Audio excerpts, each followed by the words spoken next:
Learn differently. JustProfessor here, you trust strangers with your money because they smile at the right moment. Think about the last thing you bought online. A course, a product, a service. You handed over your money to someone you never met, someone you know nothing about, and you did it without thinking twice. Why? Because something about them felt trustworthy. Maybe it was their face. Maybe it was how they talked. Maybe it was a tiny detail you barely noticed, but that feeling was enough. You trusted them, and they knew you would. This is called the trust heuristic, and every marketer on the internet is using it against you right now. Here is how it works.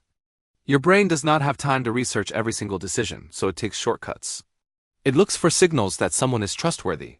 And once it finds those signals, it stops questioning, it just believes. The problem is that these signals have nothing to do with whether someone is actually trustworthy. They are just triggers. And people who want your money know exactly which triggers to pull. This is why you see the same patterns everywhere. The calm voice, the confident smile. The casual outfit that looks expensive but not too expensive. The clean background.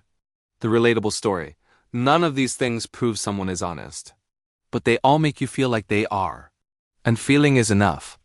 Your brain is constantly scanning for trust signals. It does this automatically. You do not control it. And most of the time, you do not even notice it happening. Someone talks in a certain tone and your guard drops. Someone uses your name and suddenly they feel like a friend. Someone shows you a picture of their family and you think they must be a good person. These are shortcuts. Fast decisions based on surface details. And they work. The trust heuristic is why scams are so effective. You think you would never fall for a scam. You think you are too smart. But scammers do not rely on you being dumb. They rely on you being human. They use the same trust signals that legitimate people use. The friendly tone. The professional look.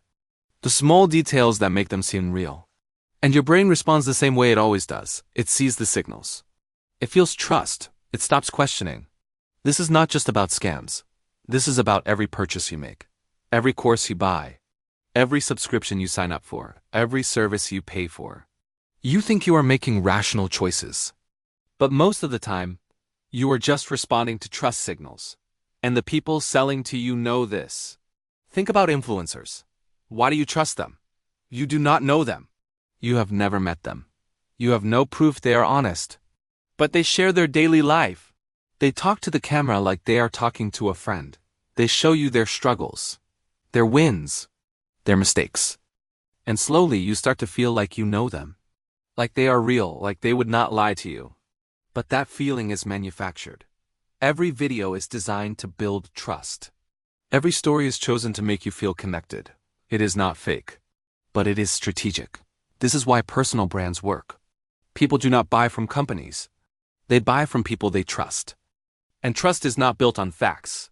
It is built on feelings, on familiarity, on tiny signals that your brain picks up without you realizing. Now think about how this shows up in your life. You are more likely to buy something if the person selling it looks like you, or talks like you, or shares your values.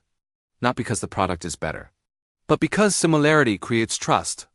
Your brain assumes that people like you are safe. So when someone mirrors you, even slightly, your guard drops. You are more likely to trust someone if they admit a small flaw. This is called the honesty signal. If someone tells you one thing that is wrong with their product, you believe everything else they say is true. But that flaw was chosen carefully. It is never a deal breaker. It is just enough to make them seem honest. And it works. You are more likely to trust someone if other people trust them. This is social proof. You see testimonials, reviews, big numbers. And your brain thinks, if everyone else trusts them, they must be trustworthy. But those numbers can be bought. Those reviews can be faked. And even real reviews do not mean the product is right for you, but your brain does not care. It just wants the shortcut. You are more likely to trust someone if they give you something for free.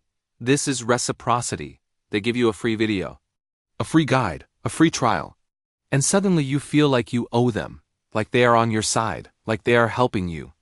And when they ask you to buy, you say yes. Not because you need it, but because the free thing created a sense of debt. And your brain wants to pay it back. These are not tricks. These are shortcuts your brain uses every single day. And once you understand them, you see them everywhere. The person who talks slowly and clearly is using the trust heuristic. The calm tone makes you feel safe. The person who shares a personal story is using the trust heuristic. The vulnerability makes you feel connected. The person who dresses a certain way is using the trust heuristic. The appearance makes you feel like they are credible. None of these things prove they are trustworthy. But they all make you feel like they are, and that is enough to get you to buy. This means most of your purchases are not based on logic. They are based on feelings triggered by signals you barely noticed. You did not buy that course because it was the best option. You bought it because the person selling it made you feel like they understood you. You did not subscribe to that service because you needed it. You subscribed because the offer felt urgent and the person felt trustworthy. You did not hire that person because they were the most qualified. You hired them because something about them felt right. The trust heuristic is running your decisions. And most of the time, you do not even know it. So here's what you need to understand. Trust is not proof. Trust is a feeling. And feelings can be created. The people who are good at selling know how to create that feeling fast. They know which words to use, which tone to take, which stories to tell. They know how to make you feel safe, connected, understood. And once you feel that way, you stop questioning. You just buy. This does not mean everyone is trying to trick you. Most people selling things believe in what they are selling. But belief does not equal value. And trust does not equal truth. Just because someone feels trustworthy does not mean they are right for you. Just because you feel connected does not mean you need what they are offering. The trust heuristic is useful. It helps you make fast decisions. But it also makes you vulnerable. Because once someone knows how to trigger that trust, they can sell you anything. And you will believe it was your idea. So the next time you feel that pull to buy something, pause. Ask yourself why you trust this person. Is it because of what they are saying? Or is it because of how they are saying it? Is it the product? Or is it the feeling they created? Most of the time, it is the feeling. And once you see that, you can decide if the feeling is enough. Subscribe if you want to see how your brain is being influenced every single day.